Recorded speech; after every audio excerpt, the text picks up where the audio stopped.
Napansing absent sa welcome event at awarding ceremony sa Malacanang noong Martes ang ilang atletang lumahok sa 2024 Paris Olympics.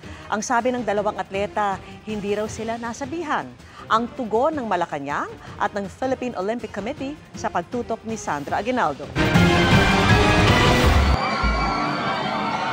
Engrande ang naging pagsalubong ng Pilipinas noong Martes sa ating mga atletang galing sa Paris Olympics, mula sa paglapag ng kanilang eroplano sa bansa hanggang sa pagpunta nila sa Malacanang. Pero hindi kumpleto ang Pinoy contingent. Ayon na rin mismo sa Malacanang, 5 ang hindi nakarating sa event. Si Miss Bianca Pagdanganan, we were told that Miss Bianca Pagdanganan will be in Scotland. Si Ma'am Dottie Ardina naman will be in the US. Plus the 3 gymnasts, si Miss Alea Finnegan, Miss Levy Rivivor, and Miss Emma Malabuyo naman, we were told that they will be in the US. Pero nang magtanong ang ilang netizen kung bakit wala doon ang ilang Pinoy Olympian, sumagot ang gymnast na si Alea Finnegan na hindi raw sila nasabihan tungkol sa event.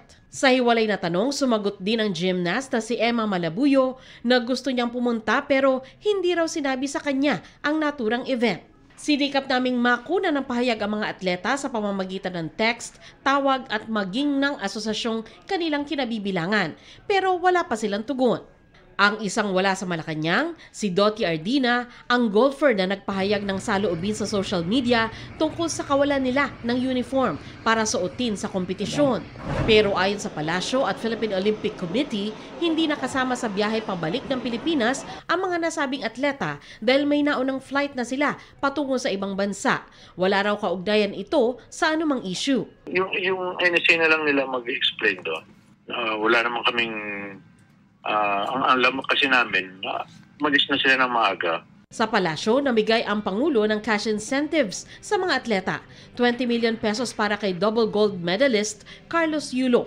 2 million pesos each kina bronze medalist Nesty Petesio at Ira Villegas. At 1 million pesos bawat isa sa iba pang atletang lumahok sa Paris Olympics. Sigurado raw na makatatanggap pa rin ng cash incentives kahit ang mga Pinoy Olympians na wala sa event.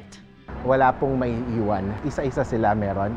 The athletes, the coaches should coordinate with the Philippine Sports Commission para ma-refer sila sa point person ng Office of the President para ma-claim. And if ever na hindi makiklaim personally ng athletes or ng coach, they need to submit an authorization letter and their IDs. Para sa GMA Integrated News, Sandra Aguinaldo, nakatutok 24 oras.